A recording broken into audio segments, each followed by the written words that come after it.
Olunaku olwokusatu sabiti ejja embalirira y'omwaka ogwa 2016-2017 essuubirwa okusomebwa naye bannayuganda babeera ku bunkenke nga beeraliikirira nti embalirira ejja n'emisolo emipya n'okwekanama kw'ebbeeyi y'ebintu.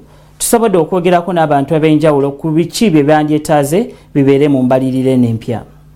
Nga wabulayo ennaku mbale embalirira y'eggwanga omwaka 2016-2017 esomebwe, bannayuganda boogedde ku ebyo bye bandyagadde gavumenti eteekeko essira okusobola okukulaakulanya ebyenfuna by'eggwanga. Embalirira y'omwaka guno yayongeddwamu obutabalika obusukka obutaano, olwo wonna neeva ku butabalika 21.2 paka ku butabalika 26.3.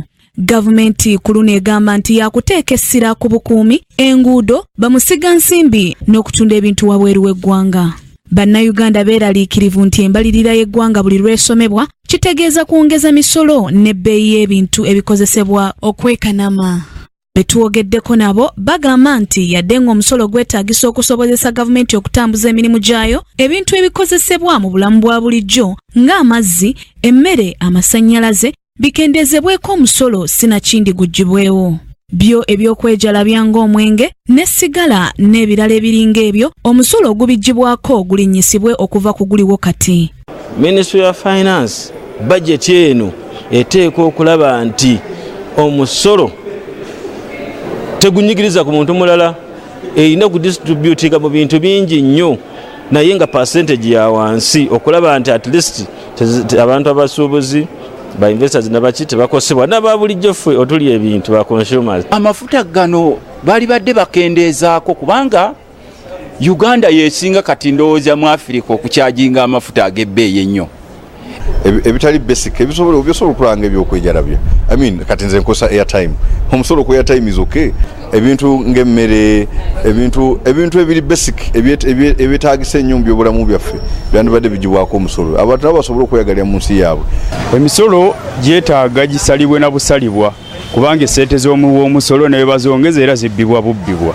Ongeza omwenge kubanga omwenge kyakwejalabye tekituyamba n'ebiseera budget bagisoma omwenge guba gusse wansi nga lyonooneka abavuka bonna boonenesa omwenge abasajja tebakyasomesa baana mwenge. Ye Saida Bumba nga yaliko minisita w'ebyensimbi ategeezezza nga bannayuganda bwe balina okuva mu kwekubagiza basasule omusolo kubanga kibakakatako. Omusolo we tuli mu East Africa ffe tusembayo kuŋŋanya omusolo mutono, tukyali ku bitundu nga 14 ku buli 100. Tulina okulaba nti omusolo tugongeza kubanga bye twetaaga byonna birina kuva mu musolo.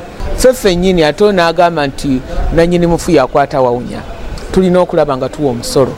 Bannayuganda bagamba nti gavumenti ebeere n'enkizo ku bintu by'eteekako ensimbi ku mulundi guno ng'ebyobulimi, emisaala gy'abasomesa, obuvubi n'ebirala. Yasuubiza twagala okulaba nti abavubuka bafuna emirimu, twagala okulaba nti ebyobulamu bitumbuka, bongere ssente mu byobulamu.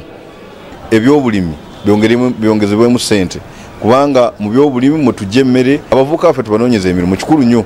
Essira yandiritadde kati ku basomesa kubanga abasomesa abo buli kimu kyonna kibeetooloddeko. Baziteeke mu kulima agriculture. Embalirira y'omwaka guno essuubirwa okusomebwa sabbiiti ejja ku lwokusatu naye obutafaananako n'emyaka ena egiyise. Ku luno yakusomebwa nga bannayuganda baakava mu kulonda kw'obwa pulezidenti w'eggwanga mwe bavujjiridde ensimbi ennyingi. Nga wabula ennaku mbale gavumenti okusoma embalirira y'ebyensimbi omwaka 2016 ne 2017 abantu ab'enjawulo nga kwotadde n'abaka ba paalamenti bawadde kiki kye balowooza gavumenti kye yanditaddeko essira kwotadde n'ebyomusolo. Ababaka bategeezezza nga gavumenti bwe yalitadde essira ku byobulimi ate bo abantu ba bulijjo ne bategeeza nti gavumenti yandikezezza emisolo ku bakozi ate ne bongera ensimbi mu byobulamu.